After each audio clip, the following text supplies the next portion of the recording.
Сань, спасибо.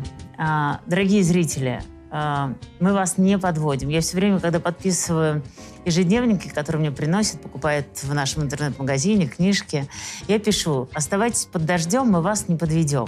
И я сейчас хочу тоже сказать: ребят, оставайтесь под дождем и с нами, мы вас не подведем.